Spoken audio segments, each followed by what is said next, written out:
thank you so much for joining us today. Just to start us off, tell us a little bit about you and Stellantis and what you do. Hey, thanks. Yeah, so my name is Heiko Schilling. I joined Stellantis 8 months ago. So coming from the tech world, I worked in Amazon before, and now here in Stellantis, I'm responsible for all of the software engineering.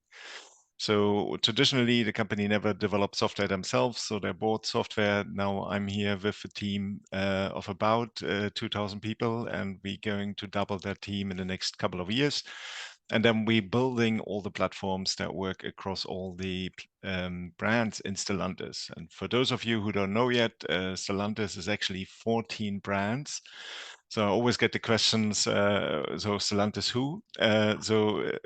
Probably you know Jeep, you know Maserati, you know Alfa Romeo, you know Peugeot. So those are all brands of the Stellantis group. So it's 14 altogether. And it's a truly global company with this presence of brands around the globe. So I'm quite excited actually to be here in this company. Brilliant. And the RAM has been the big showstopper of this year. So tell us a little bit about the new technologies that the company is incorporating into its new vehicles. Got you. So RAM was always a little bit at the upwards price segment of the tracks category, and that made it unique. And what we are building now with the new Ram EV is a fully electrified truck vehicle at 800-volt electronics architecture. It's going to be super. Yeah, it's coming with all the software technologies that we're actually building, all the platforms that we're building.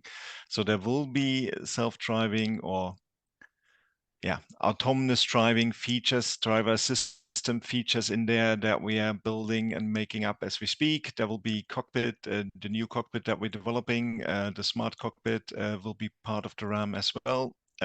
There's partially the new hardware architecture that we're building in there as well.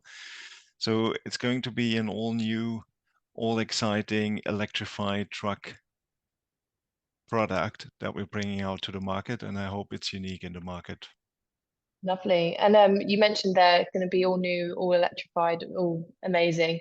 So along with other OEMs, Stellantis is taking a turn towards electrification. What has facilitated this shift? Okay. So there's several aspects that feed into that. So one is we want to decarbonize both our products as well as our production and facilities. So as a company, we're contributing to around about 1% of global carbon dioxide production. So both from our installed fleet of 100 million vehicles which are out there in the market, as well as the cars that we're producing on an annual basis, which is around about 8 million vehicles every year. So decarbonizing those, bringing them to zero emission, is a big shift in that. Secondly, clearly there's a demand from customer, and we like seeing that towards electrification. So for different reasons, one being is the convenience and is the driving style that you can achieve with an electric vehicle. If you once sat in a vehicle, in an electrified vehicle, you probably don't want to go back to a internal combustion engine.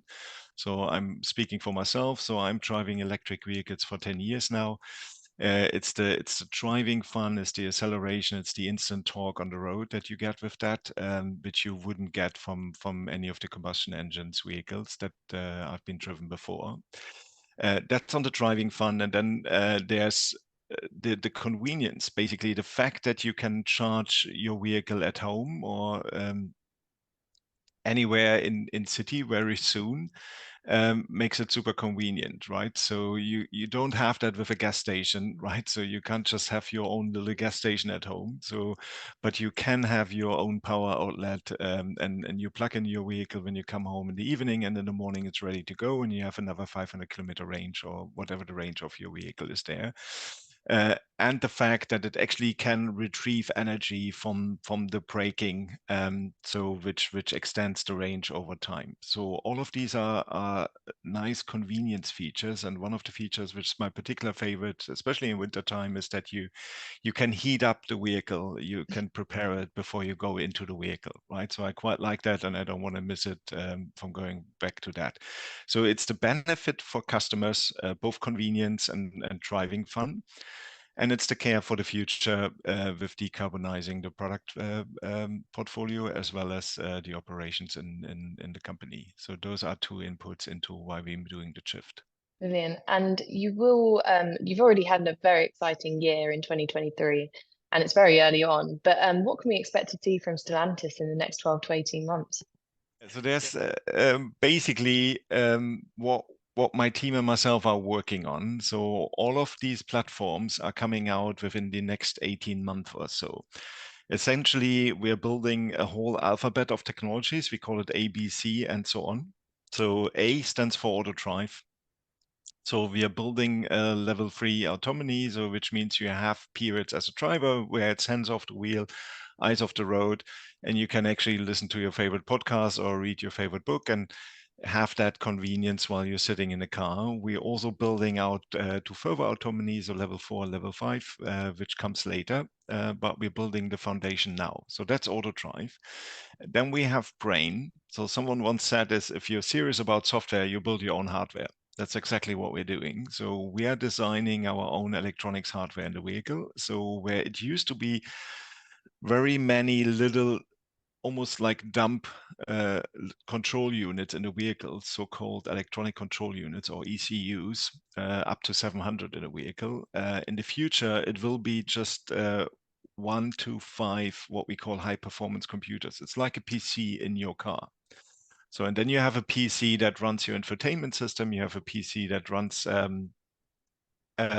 your auto drive system, and so on and so forth, right? So 5 of those HPCs basically power all of the software that are running in the vehicle, and at the same time, vehicles are fully connected. So there's a backend system, a cloud system. So building all of that hardware architecture, designing the silicon, and have third-party partners to actually then burning the silicon out of that. That's our brain architecture. So that's the B technology. So AB, and then we have C, which is the cockpit. So this is what we're building together with Amazon. It's basically what you as a customer experience in the vehicle, all the entertainment, whether that's video, music, or the calling, search, voice assistance, all of that. That's our smart cockpit on Stellantis side. Building that one. There you go. It's 3 platforms, ABC, and then there's a bunch of more smaller platforms that are all coming into the vehicle and make it really. It's almost like a third living room for you as a customer, right? So it's a place where you really want to spend time and make your journey as convenient as we can. That's Yeah, it. that sounds very exciting. You will be joining us at Move in June. We're very excited to have you there. And you will be talking about creating the virtualized vehicle. So tell us a little bit about some of the stuff that you're going to be touching on and what you're excited for about the event. Yeah. So if you go back in time, so automotive industry is around for about 130 years. And it's a very traditional industry, and cars haven't changed a lot. So they still come with 4 wheels, and they have brakes and gas pedals and gearboxes and so on, right? So very hardware driven. Now with the change to software, and as we all know, software is eating the world, so it will change a lot the way how customers experience the vehicle, but also how a vehicle gets built, right? And with a bunch of other changes, connectivity, and we spoke about autonomous driving, you need to approach the building, the actual making of the vehicle in a different way, right? So where traditionally it was all hardware driven, you build the hardware and then, oh my God, we need to run software on it. So then you start building the software and then you end up in this kind of sequentializing build phases where it takes up to 4 years to build a car. Just imagine that. We have 23 and then you start building the cars that are coming out in 27, 28, right? So I don't know, there's 4 different versions of iPhone in between. There's how many ChatGPT versions in between. You can't really predict what the world will look like in 28, right? So yet you are starting to design the vehicle for 28. So it's pretty clear that the moment the car comes out, it's already outdated, right? So changing that means you turn it upside down. You start with the software. That means you need to make, and software needs to run on the hardware that you're designing. So you need to make that hardware available as early as you can, so that as all your developers can work on it. This is in fact what Amazon did when they started with AWS. So you virtualize your PC. So it's running in the cloud. The cloud is just someone else's PC, in this case, Amazon's. So you run your software on AWS. And we do exactly the same. So we run our car hardware in AWS. We created our own AWS. And that way we enable the tens of thousands of developers in our own organization and in our partner teams to start building from day one.